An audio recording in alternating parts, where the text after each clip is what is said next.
세상의 모든 지식 언더스탠딩. 예, 성인들의 호기심 충전소 7시 45분 언더스탠딩 시작하겠습니다. 네. 오늘은 일본 경제 얘기를 할 겁니다. 네, 예고해드렸던 대로 VOJ 아니고 BOJ. 네, BOJ. 예, BOJ. 뱅크 오브 재팬. 예, 일본은행에서 지금 뭐 통화정책 회의가 열리고 있고 내일 뭐 결과도 나온다는데 뭐 좀 변화가 있는 건지 요즘 일본 경제는 뭐 어떤 건지. 우리가 일본의 그 통화정책 회의에 관심을 안 가져본 지가 왜냐면 맨날 뭐 똑같으니까요. 난 하는 줄도 몰랐어. 그런데 지금은 전 세계에서 가장 관심 있는 통화정책 회의가 됐습니다. 사실 페드 거는 하나 안 봐도 돼. 예. 근데 이번에 일본 거는 꼭 봐야 돼. 예. 그래서 뭔가 변화가 있을지도 모르니까. 그렇죠. 또 의외로 변화가 있을 수 있으니까 뭐 겸사겸사해서 일본 요즘 경제는 분위기 어떤지 궁금한 건도 많고. 일본에서 직접 경제학을 가르치고 계신 박상준 교수님을 모셨습니다. 최근 일본 경제 상황도 함께 좀 여쭤보죠. 여러분 궁금한 거 많으실 테니까 채팅창에 좀 자주 올려주시면 저희가 오늘은 최대한 반영을 해서 여쭤보겠습니다. 네. 잠시 후에 광고 잠깐 듣고 보고 돌아오겠습니다. 예. 아침에는 운조커피, 저녁에는 룩아워티, 그 사이에는 언더스탠딩. 예, 그 사이에는 또 김이랑 밥도 먹는 기억이 미움도 기억, 그거는 새끼 항상 있어야 됩니다. 아니 요즘 누가 요즘 아직도 김치 먹습니까? 네. 김. 한국에는 김이 있다. 여러분 김에 단백질, 좋은 단백질이 정말 많이 들어있다면 깜짝 놀라지 않았습니까? 예. 바로 모셔보죠. 와세다대학교 박상준 교수님께 김 좋아하시는지 좀 여쭤보겠습니다. 어서 오십시오. 어서 오십시오. 네, 안녕하십니까. 네, 교수님. 일본에서 먹는 김이 되게 고급이래요. 그렇습니까? 저는 몰랐는데요. 예. 제가 잘못 안 본 모양입니다. 그럴 수도 있죠. 제가 뭐 김 가격까지 그래도 일본은 일본 김 만들어서 일본 내수로 거의 쓰고 한국 김은 만들어서 수출도 한다. 그러니까 한국 김이 더 좋다는 거네요, 그렇죠? 그런 거 같습니다. 그런데 한국에서는 일부러 일본 김을 찾아서 드시는 분이 그렇게 많지는 않죠. 있겠지만. 근데 일본 사람들은 한국 김을 찾아서 드시는 분들은 계세요. 더 맛있는 뭐가 있나 봐요. 그럼 그거 뭐 세상에서 제일 맛있는 건 아니지만 요거 맛있다고 생각하면 대안이 없습니다. 그 우리나라에서 유일하잖아요. 뭐 수출 우리나라만 있는 게 김 뭐 몇 개 없잖아요. 일본하고 우리나라밖에 없다. 일단은 전 세계에 자꾸 김을 퍼뜨려서 중독시켜. 그런 다음에 끊어. 여기서 김을 줄까 아니면 우리 말을 들을래? 그럼 제가 보기엔 말 잘 될 것 같습니다. 예. 기억이 미움도 있고. 아무튼 와세다대학교 박상준 교수님. 일본 중앙은행이 무슨 짓을 벌이고 있는 거라고 생각하십니까? 네. 그 12월 20일 장기금리의 상한이 그 이전까지 0.25였는데 작년 12월 20일에 0.5%로 올렸죠. 근데 그 배경이 그 전에 들으셨겠지만 그 일본 엔화가 굉장히 많이 폭락을 했었잖아요. 일시적으로 150에 느껴졌고요. 그런데 한국의 원화가 그 이전까지는 중국의 유안화, 인민화하고 연동돼서 움직였어요. 그래서 한국의 원화에 대해서 일본 엔화의 영향력이 굉장히 약하다, 거의 없다라는 얘기가 나올 정도로. 그런데 엔화가 폭락을 하니까 원화도 따라서 폭락을 했거든요. 그래서 우리가 그 원화가 막 1,400, 1,450 막 이렇게 갈 때 그때가 일본에서도 엔화가 폭락을 할 때였는데 일본에서는 그 가장 큰 원인이 금리 차라고 생각을 했기 때문에 미국하고 그런데 이 한국에서는 원화가 폭락할 때도 1,450원 이렇게 될 때도 우리는 뭐 거의 1달러당 2,000 이런 것도 경험을 했잖아요. 그러니까 1997년이나 아니면 2009년에 비해서 한국에서는 뭐 그렇게 크게까지는 걱정 안 했지만 일본은 150엔이라는 것이 정말로 경험해보지 못한 그런 겁니까? 정말로 오랜만에 21세기는 처음이었어요. 그렇기 때문에 이 엔화의 폭락이 거기서 멈추지 않고 뭔가가 폭락한다고 할 것 같으면 사람들이 왜 안 사게 되잖아요. 그러니까 엔화를 안 사게 된다는 얘기는 일본의 국채마저도 신규 발행할 때 안 사게 되면 국채가 신규 발행할 때 안 팔리면은 그거는 굉장히 큰 문제거든요. 그래서 거기까지 몰리고 나서 일본이 이제 그 0.5%로 올렸는데 놀랍게도 그 아주 조그만 변화에 엔화가 순식간에 그 폭락을 멈췄어요. 그리고 그 장기금리 그 네. 조금 허용 범위 넓힌 것 때문에도 네네, 맞습니다. 와. 네네. 그 이전에 150을 지키기 위해서 그 일본 은행에서 수조 엔을 썼거든요. 예. 수조 엔을 써가지고 이제 외환시장 개입을 해가지고 150엔은 지켰는데 150엔 지키고 나니까 아슬아슬하게 뭐 겨우 145엔 정도까지 올리면은 금방 또 한 148엔까지 미끄러지고 이렇게 하다가 이제 145엔 정도에서 안정이 되는 거 했는데 그때쯤에 0.25에서 0.5로 올리니까 뭐 순식간에 130엔 이렇게 그 뒤에 한국 원화도 따라서 1,300원이 깨지면서 예. 한국 원도 이제 그 안정이 됐거든요. 그러니까 일본 엔화가 안정이 됐기 때문에 어느 정도 그때 아주 약간 변화를 줬지만은 변화를 준 게 효과는 있었고요. 네. 그래서 지금은 또 다시 관망 상태인 것 같아요. 그때는 150엔을 지키느냐 못 지키느냐 할 때는 굉장히 뭐 긴장감이라는 게 일본 언론에서 막 제가 느낄 정도로 예. 긴장감이 대단했는데 지금은 일본 전체가 좀 안정돼 있다는 느낌을 받습니다. 그러면 환율 계속 올라가는 게 자꾸 신경 쓰여서 이번에 장기금리의 그 상한선을 살짝 올려준 걸로 해석하면 되겠습니까? 네, 그렇습니다. 그게 가장 큰 원인입니다. 그렇다면 이번 회의에서는 별다른 변화가 없을 수도 있겠네요. 이번엔 왜 그래서 아예 그 일드 커브를 폐기하는 것 아니냐. 뭐 기사들 보니까 그렇게 전망하는 기사들도 있던데. 그 큰 변화는 없을 거라고 생각하고요. 변화가 있더라도 아주 뭐 마이너한 변화가 있을 거라고 생각합니다. 왜냐하면은 그 지금 금리는 오르고 있어요. 예. 0.5 장기 금리의 상한을 0.5로 이제 올렸는데 0.5로 올렸는데 실제로 시장에서는 국채 금리가 0.5를 넘어섰어요. 예. 일본은행의 목표는 0.5를 지킨다는 것인데 그러니까 0.4도 괜찮고 뭐 0.45도 괜찮지만 0.5를 넘어서는 안 돼 하는 것이 목표인데 실제로 시장에서는 0.5를 넘어서 뭐 0.51, 0.52 그러거든요. 예. 그러니까 시장에는 그만큼 전 세계가 금리를 올렸잖아요. 그리고 일본도 또, 올릴 것이다. 그런 것도 있지만은 그 일본 국채의 매력이 좀 떨어지니까 일본 국채를 이제 안 사는 거예요. 예.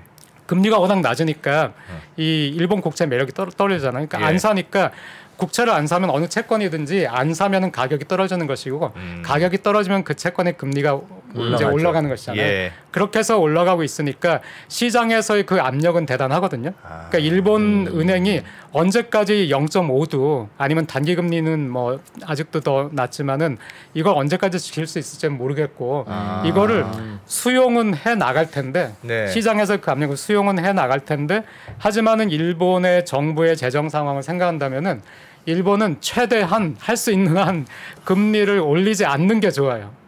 그러니까, 이자로 많이 나가니까 그렇죠. 국채 네네. 발행한 게 많아서 1년에 신규로 40조 엔 정도를 새로 발행을 해야 되거든요. 예. 작년에는 너무 상황이 작년에는 너무 상황이 안 좋으니까 60조 엔 정도나 신규로 국채를 발행을 했어요. 예. 근데 신규 발행할 때는 약정 이자율은 시장 금리만큼 줘야 되잖아요. 예. 그러니까 과거에는 10년물 국채를 발행하면서 이자를 0%로 해가지고 발행을 했는데 이제 그거를 뭐 0.5% 만약에 여기서 더 올라간다면은 뭐 더 오른 거를 줘야 되면은 그게 이제 계속해서 누적이 되니까 그 이자 부담이 그러니까 이제 일본에서는 최대한 안 올리려고 하니까 특별히 어떤 어두운 전망 일본 엔화에 충격이 갈 것이다 아니면 일본 국채가 안 팔릴 것이다 뭐 아니면 일본의 물가가 막 굉장히 오를 것이다 인플레이션이 커질 것이다 하는 그런 큰 이슈만 없으면은 최대한 금리는 올리지 않으려고 변화를 안 주려고 할 것이고 올리더라도 천천히 그리고 늦게 그렇게 할 거라고 생각합니다. 그러니까 일본 중앙은행 구로다 총재가 우리 통화 정책 바뀐 거 아니야. 네. 한 말이 맞는 그 말이네요. 박상준 교수님 말과도 비슷한 거네요. 네. 그냥 환율 신경 쓰였는데 그냥 그렇게 하는 게 제일 싸게 환율을 안정시킬 수 있는 것 같아서. 근데 실제로는 바뀌었죠. 그러니까 일본에서의 그 펀드 매니저나 일본의 시장 사람들은 굉장히 배신감을 많이 느끼고. 그러니까 왜냐하면 이 포워드 가이던스라고 해서 요즘은 중앙은행 총재들이 한국은행의 이창용 총재도 마찬가지지만 설명을 하잖아요. 우리 어떤 방향이다. 우리 어떻게 간다. 구로다 총재는 계속해서 절대로 양적완화 이거 이제 멈추지 않는다. 계속 간다고 몇 번 공언을 했는데 이게 0.5로 올렸거든요. 그거 자체가 지금까지 공언한 거를 깨버린 건데 깨고 나서도 사실은 우리의 정책은 변한 게 없었는데 시장에서는 이미 그 순간에 금리가 확 올라버리고 엔화는 강세로 확 돌아버리고 했으니까 그걸 예측 못한 투자가들은 굉장히 손실을 봤죠. 그렇겠네요. 네, 그러니까 시장의 판단은 이미 정책의 선회는 이루어졌다고는 생각하는데 이제 이게 그럼 앞으로 이 방향으로 뭐 미국처럼 막 한국처럼 이렇게 팍팍 올라가느냐 한다면은 그거는 절대 아니다라는 점에서 구로다 총재는 그걸 강조한 것 같아요. 구로다 총재도 임기가 거의 끝나가잖아요. 이번에 3월 말로 끝입니다. 예, 그러면 누군가 새로운 총재가 또 될 텐데 그럼 이게 구로다 총재가 워낙 그동안 낮은 금리 그리고 국채 계속 매입해주고 뭐 그런 식으로 지금까지 일본은행을 유지해 왔는데 뭔가 그 총재 변화에 따른 변화 가능성 뭐 이런 것도 있을까요? 총재에 따라서는 아니고 이제 지금처럼 말씀드린 것처럼 엔화의 향방이라든가 국채 금리라든가 뭐 시장의 압력이라든가 이거에 의해서 정책이 결정될 것이고요. 그 총재의 성향에 따라서 결정될 수는 없어요. 네, 지금 상황이. 그런데 또 누가 와도 어차피 이 상황은 똑같다. 맞습니다. 그런데 구로다 총재가 또 12월 20일에 막 변화 없다 해놓고서는 자기가 올렸잖아요. 그것도 이 다음 총재가 들어와가지고 그 총재가 만약에 올리면은 그러면 시장이 이거를 진짜 큰 변화로 인식할 수 있잖아요. 총재도 바뀌었겠다. 갑자기 돌출 행동을 하면. 그래서 그것까지 고려해서 자기가 나가기 전에 미리 변화를 줘 놓는다는 그런 의미에서 올렸다는 얘기들도 있습니다. 약간 스무딩하는 느낌이 있었겠네요. 스무딩 그 표현대로네요. 그렇습니다. 알겠습니다. 네. 지금 우리가 설왕설래하는 것 그러다가 좀 마음을 바꿨나 아니면 그냥 환율 때문에 그런가 이런 고민을 하는데 신임 총재가 했었어 봐요. 이야, 뭐 드디어 일본이 변하기 시작했어. 근데 일본이라는 나라가 부채가 많다는 이유 때문에 뭐 이렇게 할 수 있는 게 없군요. 그러니까 일본이. 굉장히 정부 부채가 많다는 것이 굉장히 그 정부가 할 수 있는 일들을 제약을 하죠. 부담은 될 것 같기는 한데요. 네. 뭐 뚱뚱하면 야외 활동할 때 힘든 것처럼 부담은 되는데 그거 어차피 돈 더 찍어서 갚고 어차피 돌려막기 하는 거잖아요. 이자도 돈 찍어서 갚고 있고. 그러니까 그럼 또 부채가 늘어나고. 근데 그렇게 뭐 어제 오늘 일도 아니고 계속 그렇게 해왔잖아요. 일본은. 뭐 좀 더 하죠. 뭐. 근데 절대 안 되는 건 뭡니까? 2013년도에 아베노믹스 하기 전에, 그러니까 일본의 부채라는 것이 한국도 마찬가지지만 정부도 부채라고 한다면은 누군가한테 빌리는 거잖아요. 네. 근데 일본 정부는 100% 그 국채가 엔화로 발행이 돼요. 네. 달러나 다른 통화로 발행되는 건 없어요. 그러니까 엔화로 발행된 국채를 외국인도 이제 사는 거예요. 그런데 이 엔화로 발행된 거니까 주로 이제 국내에서 소비가 되죠. 우리가 알고 있듯이. 그런데 일본 정부가 돈을 빌린다는 얘기는 국채를 발행해서 돈을 빌린다는 얘기는 누군가를 빌려준다는 얘기잖아요. 그렇죠. 빌려주는 누군가가 있어야 되는데 일본에서는 이제 그게 개인들의 저축이에요. 결국에는 개인들이 은행에 저축하면 은행이 그 돈 가지고 국채를 사는 거거든요. 근데 2012년쯤에 일본에서 어떤 말이 들어왔냐면은 개인의 저축이 이 정도인데 국채 수준이 이 정도까지 왔다. 그러니까 마진이 별로 없는 거예요. 이 국채를 더 찍으면 감당할 그렇습니다. 예금자나 채권자가 없다. 네. 마진이 별로 없으니까 굉장히 이거 어떡하나 하고 그때 소문에 이제 디폴트 가능성을 염두에 두고 뭐 시나리오도 짠다 이렇게 했는데 그런데 그때 아베노믹스라고 해서 아베노믹스가 별건 아니고 저는 그냥 양적 완화인데 양적 완화를 시작하니까 여기에서 이 국채를 중앙은행이 마구마구 사갔거든요. 그러니까 중앙은행이 국채의 13%만 가지고 있다가 지금은 그걸 50%를 가지고 있잖아요. 그러니까 중앙은행이 사가니까 시중은행은 이 국채를 여기서 판 거예요. 중앙은행에다. 그러니까 시중은행이 가지고 있는 국채는 줄어드니까 시중은행이 가지고 있는 개인들의 저축에서 국채를 이만큼 샀는데 이게 줄어들어 버린 거예요. 그러니까 시중은행 입장에서는 이게 마진이 다시 생겼죠. 더 살 게 필요하죠. 네, 마진이 생겼는데 대신에 무슨 문제가 이번 생겼냐면은 중앙은행이 끝없이 사가니까 10년물 국채의 경우에는 중앙은행이 너무 사간 거예요. 그러니까 중앙은행이 다 가지고 있고 시중에 얼마 없어요 그게. 그러니까 이 시장이 형성이 안 되고 이제는 10년물 국채를 살 때 금융기관들도 자 10년물 국채를 내가 옥션에서 이제 샀는데 이거는 뭐 이자도 너무 낮고 그러니까 100N짜리를 사는데 내가 거의 100N을 내야 돼. 그러니까 거의 뭐 여기서 나오는 이익이 없어. 그런데 이거를 중앙은행에서 일본은행에서 다만 얼마라도 덧붙여서 나한테서 사가니까 그것 때문에 이제 시중은행은 재무성으로부터 국채를 사가지고 그 중앙은행에다 넘겼거든요. 이 시스템이 되는데 원래 국채든 어떤 채권이든 민간에서 이게 유통이 돼야 되잖아요. 민간에서 서로 사고 팔고 되잖아요. 근데 일본 10년물 국채는 재무성에서 일본 금융기관에서 중앙은행 이게 돼버린 거예요. 그러니까 그냥 흘러가는군요. 그냥 쭉 흘러가. 이 시장 자체가 국채 시장 자체가 무너진다는 또 이 한계가 온 거예요. 너무 많이 사간 한계, 또 다시 새로운 한계. 그렇기 때문에 또 지금 고민인 거예요.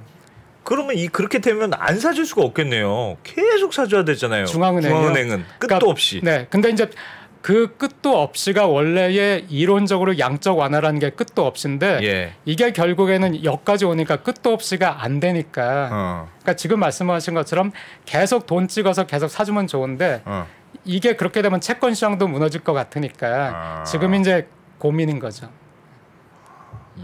조금 자생적으로 한번 해봐라. 약간 그런 거 그러니까 시도하려는 뭔가 새로운 분위기다. 탈출구가 필요해요. 일본 경제가 좋아져서 세금을 많이 걷어가지고 재정이 좀 좋아지든지. 채권 시장은 무너진 거죠 사실은. 사실은 네.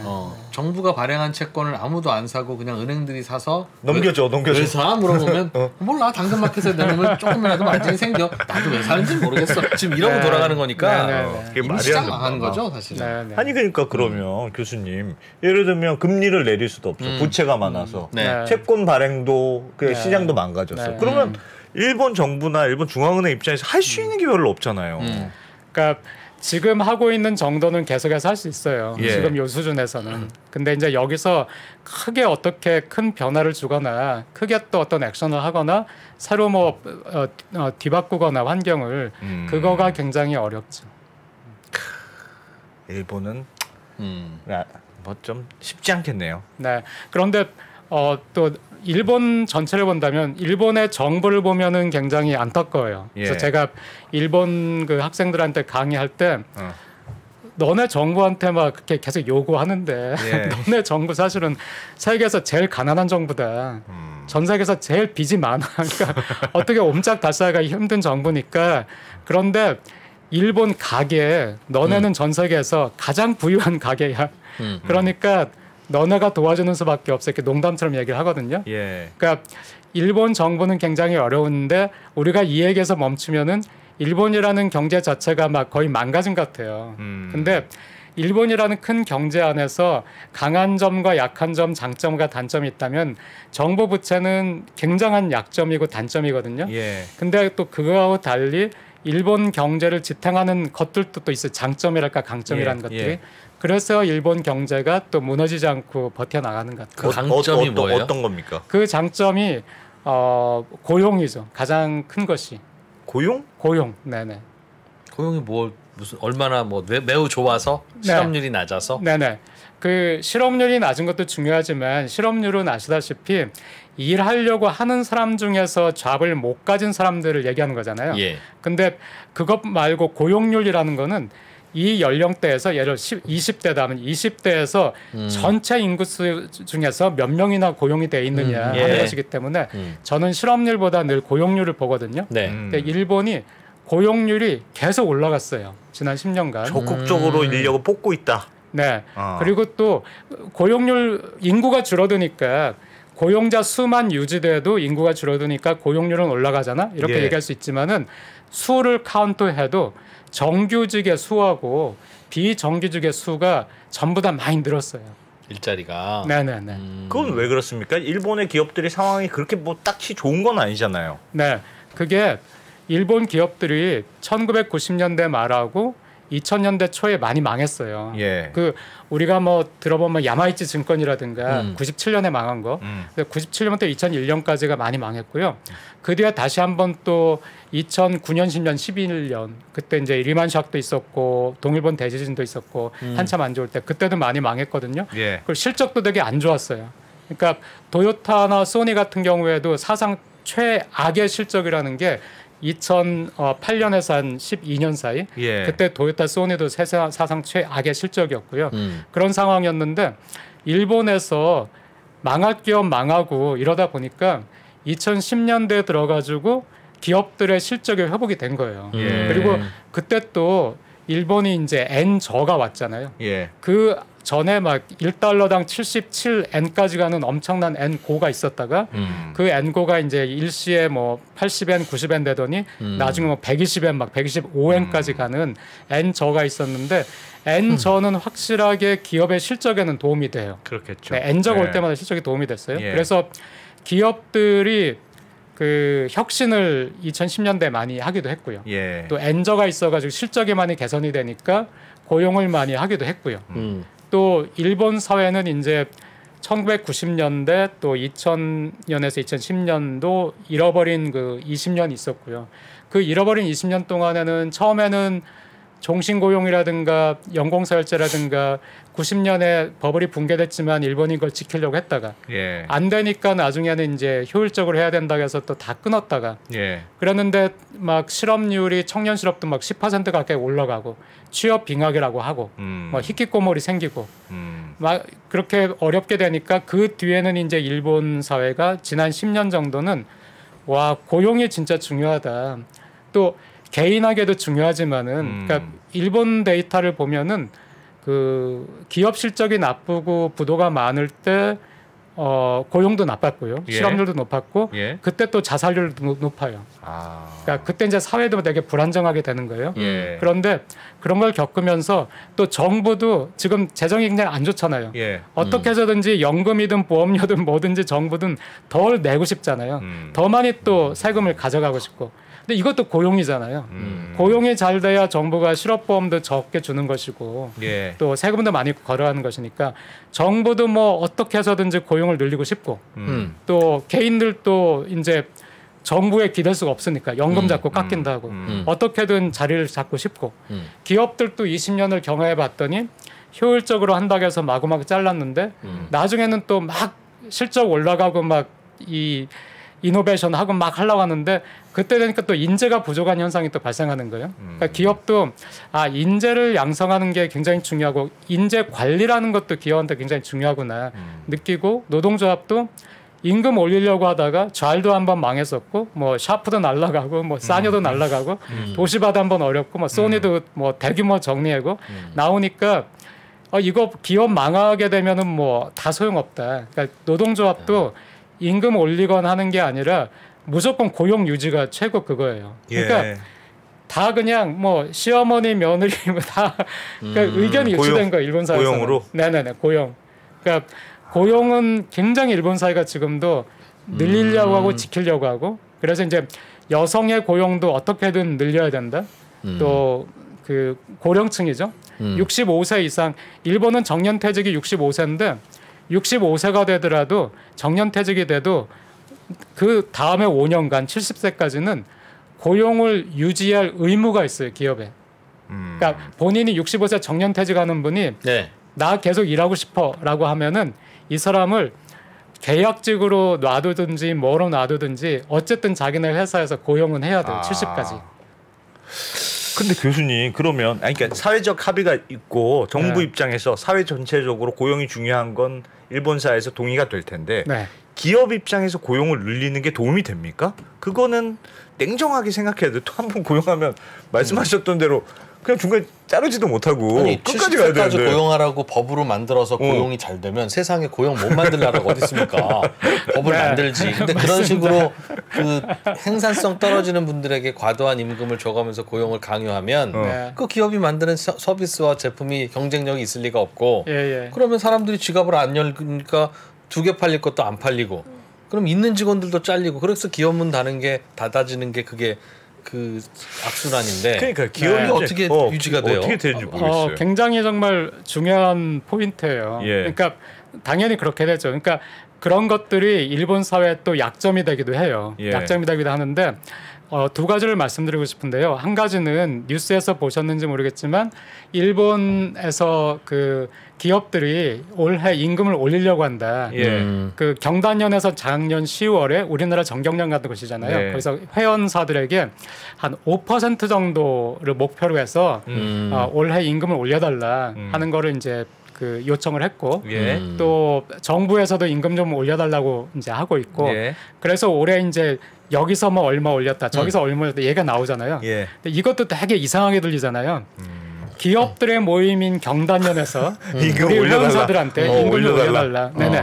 근데 그것도 왜 그러냐면은 일본 기업들도 과거에 막 사람을 자르고 막 임금을 안 올리고 했던 그 시절 동안에 일본 경제가 많은 타격을 입고 인재 양성이 부족해지면서 그게 전체적으로는 일본이라든가 일본 기업에도 안 좋았다는 인식을 하게 된 것이고요. 여기 하나고 그런데 그렇다면은 그래가지고 막 정말 고용을 막 유지하고 예. 막 지켜야 되고 이거냐 이 효율성의 문제인데 또 일본에서 어떤 판례가 있었냐면은 자 그러면은 65세에 내가 이제 정년퇴직을 하고 그다음에 이제 계약직으로 5년을 더 있게 됐는데 그래서 내 그 월급은 이제 절반으로 다 깎였어. 예. 그랬는데 내가 지금 이제 계약직이 되면서 신분이 바뀌었으니까 나한테 주는 일도 과거보다 훨씬 적고 예. 또 별로 덜 중요한 일을 맡기고 예. 이러면은 또 괜찮겠는데 어떤 사람들은 멀쩡하게 똑같은 일을 하는 거예요. 월급만 적게 받고 네, 그 자리에 앉아서 똑같이 하는데 당신은 65세가 됐으니까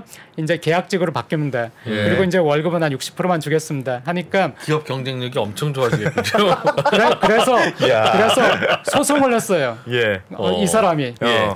나는 억울하다. 난 똑같은 일을 하니까 똑같이 받아야 된다. 예. 근데 일본에서 그 판례가 이게 이제 일본의 지금의 모습이에요. 예. 뭐냐면은 65세에 나갈 수도 있었는데 당신을 일하게 한 것은 그런 어떤 사회적 합의가 있었기 때문이기 때문에 당신도 그것을 이해하고 용인해야 된다는 거예요.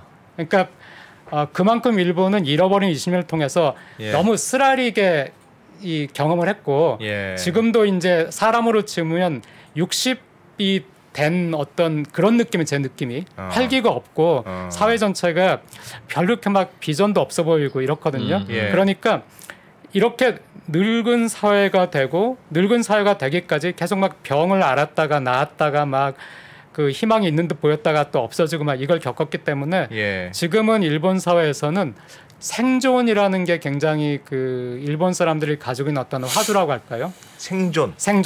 그러니까 개인에게도 일자리가 있는 것이 생존에 중요하지만은 예. 국가 경제 전체로도 이 일자리들을 지키는 것이 이 국가 경제 일본이라는 나라의 생존에 중요하기 때문에 지금은 생존 고용 해가지고 이 고용에 관해서는 아까 말씀하신 것처럼 효율성이라든가 이런 거를 다 이제 뭉뚱그려 넣어가지고 어느 정도의 뭐 균형점이랄까요? 그런 거를 찾은 것 같은 느낌이에요. 그러니까 일반적으로는 어떻게 우리가 성장할 거냐, 더 빨리 성장할 거냐 이런 걸 노리는 건데 그건 아예 고려사항이 좀 후순이군요. 그러니까 맞습니다. 말씀하신 대로. 네. 어떻게든 일단 버티고 안 죽어야 되고. 그렇게 생각하면 고용을 일단 유지해 보자. 최대한 늘려보자. 네. 그럼 임금도 많이 안 오르겠네요. 그러면. 그러니까 임금이 아까 제가 2013년 14년부터 이제 일본 기업들이 살아남은 기업들은 실적이 회복되기 시작했다고 했잖아요. 예. 말씀드렸잖아요. 그랬는데 그래가지고 저도 깜짝 놀란 게 그때 일본 신문에서 일본 경제신문 같은 데서 이제 막 그때 임금이 오르기 시작한 거예요. 그리고 너무 그 재밌는 거지만은 아베 수상 같으면 우리가 굉장히 극우 그리고 극우라고 우리가 생각하는 사람들은 굉장히 친기업이고 그 임금 이런 거에 있어서 효율성을 막 중요시하고 이렇게 생각한다고 하지만은 아베라는 정치인이 굉장히 임금 올리라고 막 이 압력을 많이 가한 거예요 기업들한테. 그래 그런 상황이 그때 이제 2013년 14년인데 그래서 뉴스를 보니까 어느 기업이 10몇 년 만에 이제 임금을 올렸다 처음으로. 아니면 뭐 15년 만에 올렸다. 그러니까 그 사이에 그 내가 기업체에 있던 사람이 아니라서 몰랐는데 10년이 넘도록 임금이 안 올랐구나. 한 번도 안 오르고. 한 번도. 네. 10몇 년 만에.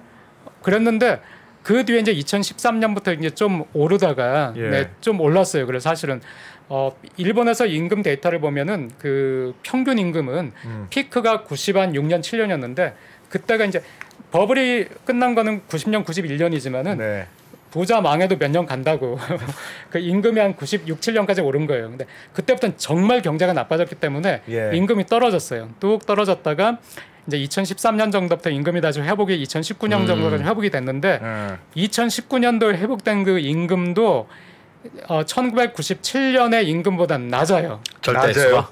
네. 그러니까 한국으로 치면은 지금 삼성 직원의 임금이 20년 전 삼성전 임금보다 낮다고 생각하면 상상이 안 되잖아요. 말도 안 되죠. 그 정도로 그러니까 잃어버린 20년이 맞는 거예요. 네. 그런데 더 젊어지기도 그런데 이제 그 임금도 이번에 그 올리라고 하는 거잖아요. 그 이유가 두 가지인데 한 가지는 그 이제 드디어 일본에서도 인플레이션이 시작이 된 거예요. 뭐 일본 경제가 좋아서 시작된 것이 아니라 2%가 목표였는데 그놈의 2%가 절대 안 되고 있다가 이번에 작년에 뭐 한 3.7% 정도다. 코어 인플레이션도 뭐 한 2.67 예상하고 있거든요. 그 정도니까 그랬는데 하지만은 그랬는데 2019년부터 이제 또 다시 임금이 정체된 거예요. 2020년 계속 정체가 되니까 지금 물가가 올랐으니까 실질 임금은 떨어지는 거잖아요. 그렇죠. 실질 임금. 근데 실질 임금이 떨어지면은 또 일본 경제 전체가 일본은 제가 60 나이 된 사람 느낌이라고 했잖아요. 그러니까 조금만 경제 샥이 오고 자기 소비 같은 게 위축이 되고 고용이 조금만 불안해도 그 소비와 투자 같은 게 확 줄어들어요. 다른 나라에 비해서 굉장히 확 줄어들어요. 그러니까 그걸 막으려면은 구매력을 어느 정도 줘야 되는 거예요. 노동자들한테. 임금을 올려야 되는군요. 지금 필요한 상황이군요. 그렇습니다. 네. 그래서 이제 임금을 올려야 된다는 하나가 있고 그런데 기업도 막 어려워 지금. 우리도 막 망할 것 같아. 근데 임금 올리라면 이게 안 먹히죠. 안 먹히는데 일본이 되게 엔저였잖아요. 엔저였는데 이 엔저가 막 150엔 이렇게 되니까 과도하게 되면은 뭐든지 막 정말 안 좋잖아요. 하지만은 120엔, 130엔 정도의 엔저는 일본 기업에는 최상이거든요. 그래서 일본 기업이 작년에 재작년에 2021년도 같은 경우에는 작년 2022년 3월에 결산을 했는데 도요타도 사상 최대 그 영업이익, 소니도 사상 최대 영업이익 이런 식으로 실적이 굉장히 좋았어요. 그러니까 돈은 가지고 있는 거예요. 그러니까 임금을 올릴 수 있는 돈도 있어요. 그렇기 때문에 이제 사회적 합의도 있고 임금을 올리는 것이 일본 경제에 좋다는 것도 있지만 줄 수 있는 임금을 올려줄 수 있는 여력도 있습니다. 그렇게 해서 어떤 축이든지 강제할 수 있는 곳에다가 강제해서 임금을 올리면 그 임금이 누군가에는 소득이 되고 그러면 소비가 늘어나고 소비가 늘어나면 그 누군가의 매출이 되고 그게 기업 소득으로 다시 환류해서 이렇게 돌아가는 우리가 지난 정부 때 한번 했던 거잖아요. 소득주도 성장. 근데 여기 일본에서는 워킹하고 있는 거예요? 잠깐만요. 그 아베노믹스라든가 소득주도 성장이라든가 제가 아베노믹스란 말을 싫어하거든요, 별로. 왜냐하면 아베노믹스 하면은 그 안에 뭐가 있는지를 이렇게 나눠가지고 또 얘기를 해야 되기 때문에 근데 소득주도 성장도 그 안에 여러 가지가 있는데 그걸 나눠서 얘기를 해야 되잖아요. 그래서 그거는 저는 이제 뭐 지금 이 얘기를 소득주도 성장하고 매치시키기에는 소득주도 성장이 바운더리가 너무 크고 지금 요거는 이제 작은 건데 거기서 한 가지 아까 이제 강제는 아니에요 이게. 그러니까 압력은 정치권에서 말씀드렸듯이 우리는 그 최저 노동 생계비 노동자들의 그걸 강제로 올렸고 일본은 대기업들을 옆구리를 찔렀다. 네 그런 것도 있지만은 말씀드렸듯이 경단련에서 올리라고 한 거니까 이거는 이제 강제는 아니고 또 하나는 최저임금 말씀을 하셨으니까 더 얘기가 쉬워질 것 같은데 최저임금을 결정할 때 일본도 이제 그 협의체가 있어가지고 결정하자는 하는 거잖아요. 아까도 제가 말씀드렸듯이 일본은 최근에는 그런 사회적 갈등이 굉장히 줄어들었다고 했잖아요. 20년을 굶다 보니까 이제 생존이 중요하다. 근데 이 생존을 위해서는 뭐가 중요하다는 게 굉장히 합의가 많이 된 거예요. 20년의 슬라이딩 경험을 통해서. 그렇기 때문에 최저임금을 합의할 때 진통이 거의 없어요. 그리고 또 한 가지 중요한 거는 최저임금을 올려야 된다는 거는 다들 그렇게 생각을 해요. 근데 항상 몇 퍼센트를 올릴 것이냐 이게 문제잖아요. 근데 올린다는 방향에는 모두 합의를 하고 몇 퍼센트를 올릴 거냐 하는 거에 대해서는 기업의 실적이라든가 전반적인 경제 상황이라든가 이걸 보면서 거기에 맞춰서 조금씩 올리는 거예요. 그러니까 이렇게 별로군 충격이라든가 반발이라든가 어느 한쪽에서 노동자 쪽이나 기업 쪽에서 이거 너무 적어 너무 많아라는 그런 갈등이 별로 없어요. 그럼 교수님 아베노믹스라는 말씀 그 단어를 별로 안 좋아한다고는 하셨지만 어쨌든 아베 정부에서 했던 게 엔저 뭐 그런 거잖아요. 어쨌든 물가를 좀 끌어올려 보겠다. 그래서 저금리로 했던 거 아닙니까? 근데 일본 경제가 좋지는 않지만 어쨌든 말씀하셨던 대로 물가도 뭐 우연찮게 할 때 좀 올랐고 그 임금도 좀 올라가고 엔저로 기업들 실적도 조금 받쳐주고 그러면 그동안의 아베노믹스라는 이름의 정책이 약간은 효과가 있었다. 이렇게 볼 수 있나요? 네. 저는 사람이 되게 냉정해서 그냥 실체만 보고 이렇게 그냥 얘기를 하는 편이거든요. 그래서 이제 늘 뭐 아내, 어머니 두 분으로부터 늘 막 너무 사람의 마음을 모른다. 당신이 그러기 때문에 친구가 없다. 이런 얘기 많이 하는데 내가 그런 얘기 많이 듣는다. 아베노믹스에 대해서도 경제학자로서 딱 본다면은 아베노믹스는 커플을 다 벗겨내면은 뭐 화살이 하나 둘 세 개 있다고 하는데 두 개 세 개는 뭐 어느 정부나 다 했던 거고요. 전 세계 어디나 하는 거고 그 제일 첫 번째가 이제 양적 완화니까 양적 완화밖에 없는 거예요. 사실은. 근데 양적 완화는 미국하고 유로하고 미국하고 UK 파운드가 2009년도에 막 대규모로 했는데 일본이 이걸 못 하고 있었던 거예요. 그러다 일본은 2013년에 했으니까 사실은 4년 늦게 이제 한 거예요. 근데 우리가 지금 미국의 양적 완화를 가지고 막 실패했다, 막 잘못됐다 안 하잖아요. 지금 이제 우리가 그 부작용을 겪고는 있지만 인플레이션이라는 형태로 하지만은 그 당시에 버블이 붕괴되고 나서 어려웠던 미국 입장에서는 미국이 대담한 양적 완화를 통해서 디플레이션도 막았고 고용도 어느 정도 지키고 했다고 생각해서 그건 긍정적으로 넘어가는 거잖아요. 저는 똑같이 그 일본의 양적 완화를 피할 수 없는 선택이었다고 생각을 해요. 미국도 하고 영국도 하고 유로도 하는데 엔화만 안 한다는 게 오히려 이상한 거죠. 그렇기 때문에 엔화가 7엔까지 가는 엔고로 해가지고 도요타가 뭐 그 엄청나게 힘들고 이랬던 시기가 있었기 때문에 저는 그거는 긍정적으로 평가하는데 단지 뭐 소득주도 성장이든 아베노믹스든 무슨 뭐든 다 마찬가지인데 아베노믹스라는 거로 포장을 해가지고 아베가 이걸로 일본 경제를 부흥시키고 이걸로 일본 경제가 완전 막 새롭게 태어나고 하는 것처럼 한 거는 사실은 한번 생각해 보세요. 영국이나 미국이나 우리가 아는 선진국에서 뭐를 아베노믹스라고 포장해가지고 이걸로 우리는 이제 막 다시 태어난다는 거 없잖아요. 바이든도 뭐 이런 뭐 플랜도 내고 저런 플랜도 내지만 그거는 하나하나의 법안, 하나하나의 플랜, 하나의 지원책에 불과하지 이걸 통틀어서 이걸 통해서 미국은 다시 태어난다 이런 건 없으니까 아베가 그런 식으로 자기의 어떤 정치적인 슬로건을 내세운 거는 사람들을 속이는 면이 있었다고 생각하는데 그 안에서 다 뜯어내고 양적 완화를 생각한다면은 저는 양적 완화는 그 당시의 양적 완화는 지금 또 다시 일본도 그 부작용을 겪는 거지만 그 부작용은 미국도 겪고 다 겪는 거니까 그 당시의 일본으로서는 그게 피할 수 없는 선택이었다고 생각합니다. 그러니까 돈을 주입을 해야 돈이 도니까 뭐 수혈 받는 거랑 비슷하고 뭐 안 할 방법이 없다는 거군요. 우리도 일본이 그렇게 된 이유가 뭔가 이제 노후화되고 고령화되고 거품도 꺼지고 그러면서 생긴 악순환이잖아요. 그렇습니다. 우리나라도 그런 걸 겪을 가능성이 꽤 높지 않겠습니까? 이미 겪고 있는 거 아닌가요? 저는 이미 터널에 들어갔는데 우리 지금 터널에 들어왔어? 아니면 뭐 터널 밖에 모를 뿐이다. 네네. 아이고야. 뭘 보고 이미 들어왔구나를 절감을 하세요?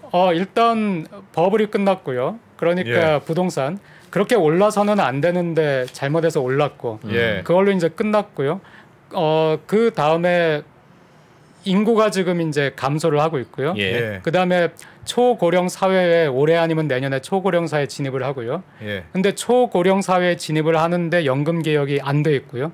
연금은 2057년에 고갈이 된다는데 지금 전망으로는 그 이전에 고갈이 될 것이라고 하고요. 적자가 되는 것이 아니라 고갈된다는 건 아예 한 푼도 기금이 안 남고 없어진다는 거잖아요. 일본만 해도 100년 뒤에 고갈이 된다는데 우리는 불과 20몇 년 뒤에 고갈이 된다는 거잖아요.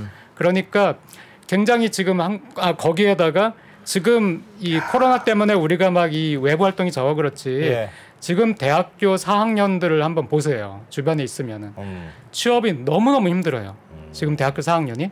그러니까 청년들이 그 제대로 된 정규직 일자리를 갖는다는 게 굉장히 힘들거든요. 그러니까 지금 그러니까 굉장히 어떤 총체적인 난국이 막 이렇게 퍼지고 있는 거예요. 이 안에 있는 거예요. 근데 여기에서 이대로 간다면은 출산율은 또 뭐 0.7 된다고 하죠. 그러면은 말씀드렸듯이 그 지금 재정이 안 좋고 연금이 안 좋을 때는 수를 낸다는 게 어떻게 해서든 사람들 일하게 만들어 가지고 연금 필요 없게 만들고 대신에 세금 많이 내게 하는 수밖에 없는데 지금 그게 안 되고 있고요.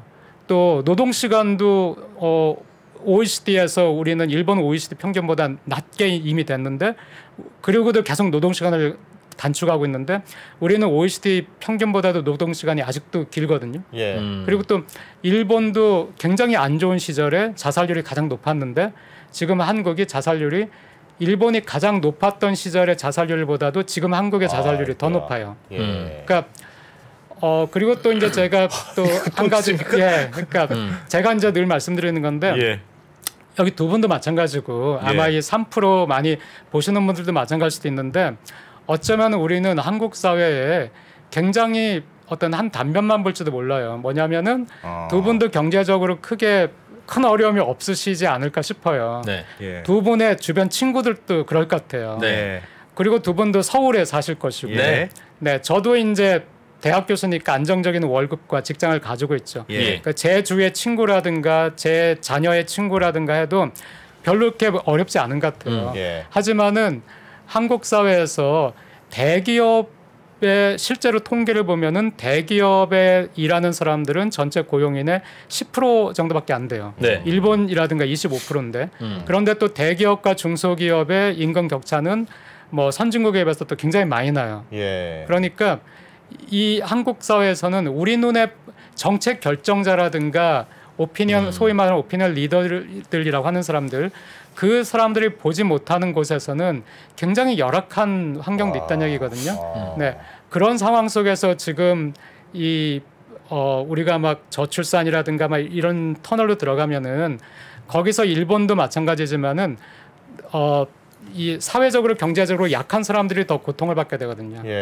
그래서 저는 그 막 일본이 이제 망한다는 얘기 저도 이제 일본 얘기 하다 보면 일본에 대해서 그대로 얘기하니까 이미 이제 60된 나라다 하고 일본의 어려운 것만 얘기하잖아요. 근데 지금 제가 하지만은 고용 얘기라든가 이런 얘기로 막 이렇게 하는 것은 거기서 멈추고 그냥 이제 한국은 잘 사는 나라 막 K-팝 K-드라마 그러니까 K-팝 K-드라마 굉장히 중요한 산업이고 이제 저도 되게 막 박수를 치고 하지만은 이런 거를 막 보면서 지금 한국 경제가 실제로 한국 사회가 가지고 있는 실제의 어떤 문제를 보지 않는 것이 30년 전, 20년 전에 일본이 그랬고요. 지금 일본 사람들이 특히 일본의 리더들이 가장 후회하는 거예요.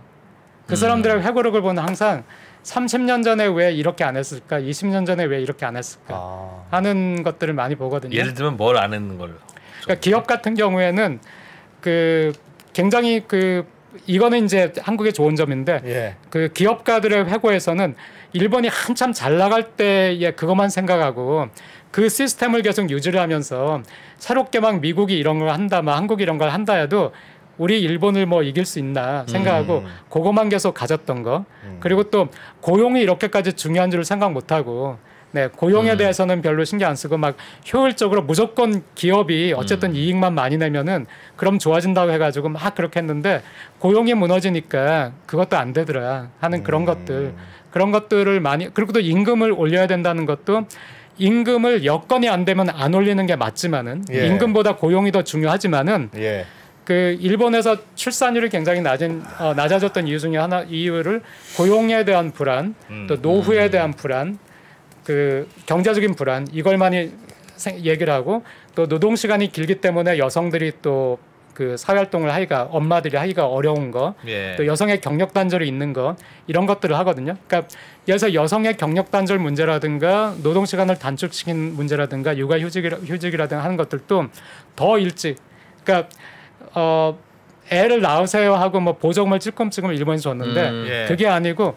더 효과적인 것은 여성의 경력 단절을 막고 노동 시간을 단축시키고 고용을 안정시키고 그렇게 해야 고용이 이제 좋아진다 해서 그런 정책들을 더 이전에 왜 하지 않았을까 그런 후회들을 많이 하죠. 진짜 중요한 얘기인 것 같은데 1분만 쉬었다가 2부에서 이어가 보겠습니다. 네. 잠깐만요. 달라진 중국, 달라질 중국. 중국이 기침을 하면 한국은 독감에 걸린다. 최근 중국은 지난 10년보다 더 빠르게 변하고 있습니다. 이런 변화를 주도하고 있는 중국 정부. 그들의 계획을 우리는 얼마나 알고 있을까요?